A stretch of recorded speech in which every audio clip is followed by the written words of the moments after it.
Hi, I'm Kayla Brandon, and welcome to Orion Outreach. Today we have representatives from the North Oakland Community Coalition. We have Julie Brenner, the Executive Director, and Barb Pote, the Project Coordinator. Welcome. Thank you. So I kind of want to jump right in here. What exactly is the mission of the NOCC? Our mission is to prevent underage drinking and substance abuse with our youth in the Lake Orion area. All right, and you guys have action teams that you were talking about earlier. Can you tell us who exactly is a part of those action teams? Sure. The action teams were formed to address the areas of prescription drug abuse, marijuana and synthetic drug misuse, and underage drinking. So we have 3 different action teams, and each action team has a law enforcement officer who's the subject matter expert. We've got some sheriffs, and we've got an officer from the Lake Orion Village Police. Each action team has one or more youth members. We've got some young adult members that are in the college age, and then we've got various different community members, including some medical personnel and mental health people. So. Great, sounds like something great to be involved in. How do people get involved into this, and what would they do once they're involved? Well, what we're doing is we're trying to determine specific local happenings around whatever your subject may be, underage drinking or prescription, whatever it may be. And we're doing some brainstorming and we're doing some planning to take action, which is why it's called action teams, in the fall timeframe to either prevent or change the local situation around the particular issue. So around the fall timeframe, are you talking about homecoming dances and football games, things that alcohol might be a factor where kids might be tempted to drink? Is that why the action teams were created? Well, the fall timeframe came about because we started in early summer and we've had a meeting, one meeting per month. We had a meeting in June, July, and then the next meeting is on the 23rd of August. And so then once we've brainstormed and planned the action, the next step is to take the action, whatever it may be, whether it's go before the Orion Township Board with some kind of presentation. Whatever the action may be, the next step is in the fall because it's the next time frame. So okay. That's why fall was chosen. It may very well be around prom time, or excuse me, homecoming time. Mm-hmm. Okay, it sounds like a great thing that you guys have going there. And you also have the parents who lose the most. So parents who host parties for children who are underage drinking, the things that they could get involved with the police. Right. Parents Who Host Lose the Most is actually a national campaign that we support every year. And we want to encourage parents that they understand, the whole community understands that 21 is the drinking age.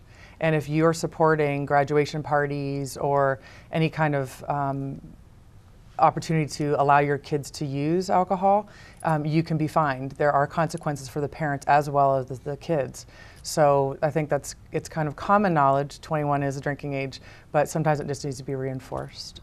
And have you seen an increase in parents who are getting in trouble for hosting these parties? Do you know of anything in Lake Orion particularly? The reality is that we all know that 21 is a drinking age, and we do hear frequently that there are graduation parties and parents are providing their children with alcohol, allowing them to go in their basements and take their keys. You know, they think that they're being safe, but the reality is those kids leave those parties and can be intoxicated, and there's civil and legal liability. So we're trying to, our purpose is to educate those parents and get them to understand that not only are they hurting their kids, they're actually can suffer some legal ramifications from it as well, and fines and things like that. And we want to prevent them from having to go in front of our judges, because once you get there, that's one of your last steps before you start getting into some real trouble. Absolutely.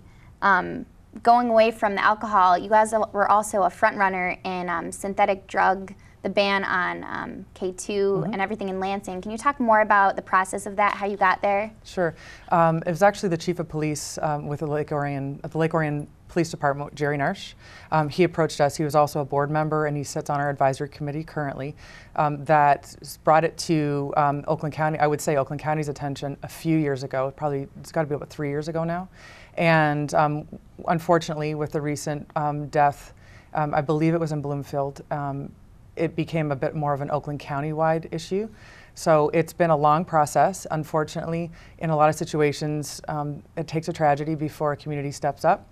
We're happy that it's off. It's July 1st. Was it July 1st or July 4th? July 1st. July 4th, it is illegal, and that the community, Oakland County, is taking action. There have been several locations, I believe in Pontiac and Waterford recently, within the last week, that have been in violation of that, and everyone's stepping forward, and it's a good thing. It's a good thing. It's very dangerous.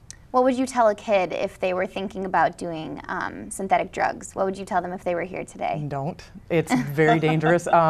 It's one of those things that we can't predict what is on it.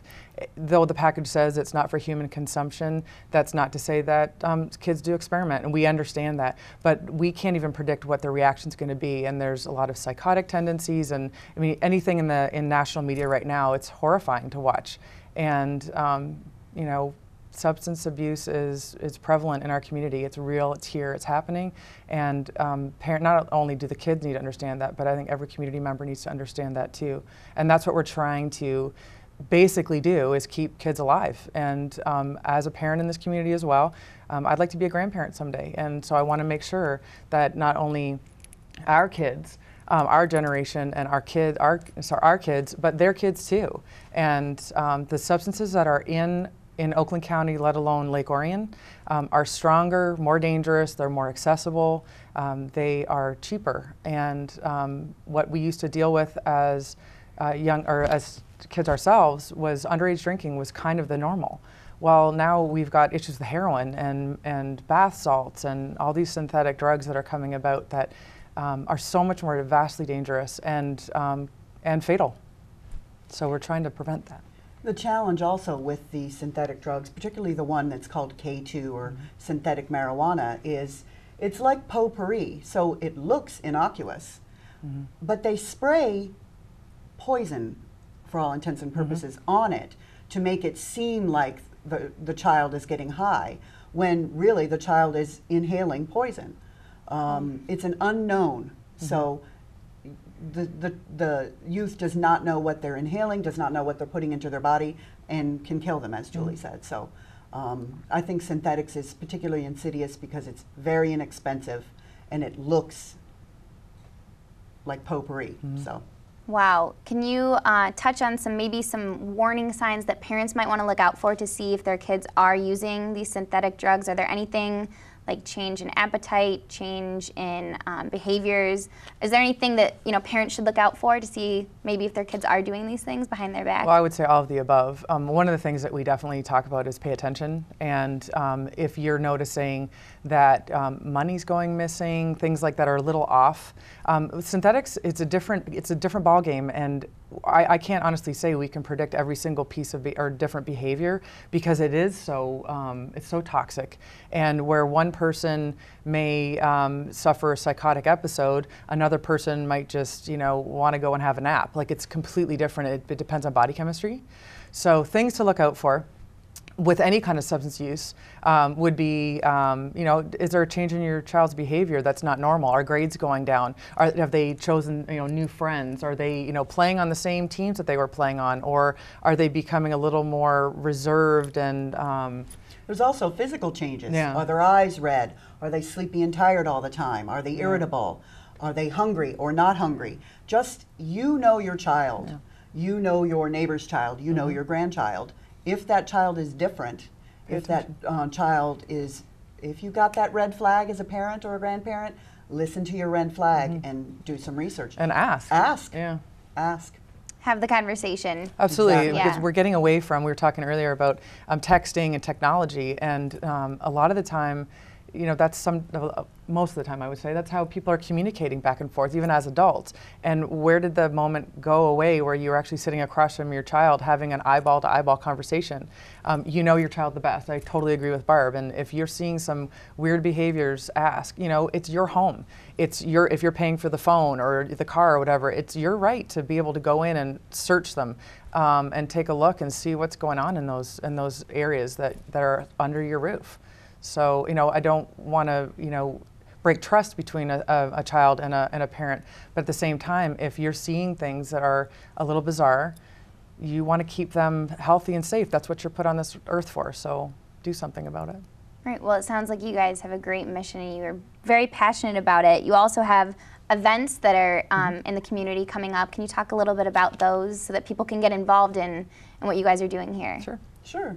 Well, we're kind of in the pre-planning stages. We're going to do a run, a 5K race at Friendship Park in the spring. And anybody who is a cross-country racer is going to want to participate in this because it's got some good challenging under the trees kind of pathways, but then it's got open pathways and everything too. So that's going to be in the April timeframe. So we're kind of in the pre-planning stages of that. And we're also going to get, as the school year starts, re-energized and re-involved with the youth of Lake Orion High School. We've got an excellent relationship with the school district, and we anticipate being in the schools and reaching out to the kids at the middle school and high school level. Our youth group is called Be Sober, and we're actually in the process of hiring our first youth coordinator under the Drug Free Communities grant that we received about a year and a half ago now. And so we're really excited about that. So watch out for that. We're excited. Yep. Yeah, and that grant you guys were talking about, it's a 5-year grant right now, but if you guys can continue it, it could potentially be a 10-year grant. Correct. Which would allow you guys to really solidify your place in If we Lake maintain Orion. it, it's over $1 million that comes into the community to specifically focus on preventing underage drinking and substance abuse. And then we also have the opportunity to possibly mentor another coalition, as we were mentored by the Troy Community Coalition. Oh, wow. And we were very blessed in that Absolutely. regard. We And learned a lot. we learned a lot, and it helped us to get to the level that we're at now. So we're really excited about it, and it's so far we're making headway. We're doing very well, absolutely. It sounds like it. And if kids wanted to get involved, do you guys have a website or a Facebook page that they can, you know, contact you guys? can look for us, North Oakland Community Coalition on Facebook, and then it's northoaklandcoalition.org.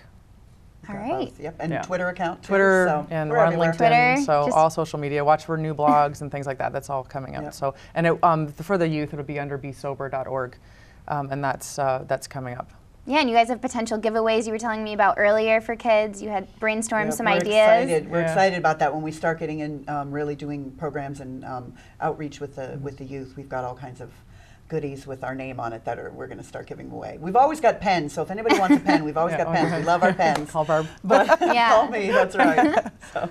Well, it sounds like you guys have a great organization. We really thank you for being here today You're welcome. on Orient Outreach, and we look forward to having you back. Thanks. Thank you. Thanks for All right. having us, Kayla. Yeah. Well, thanks for watching Orient Outreach. I'm Kayla Brandon, and we'll see you next time.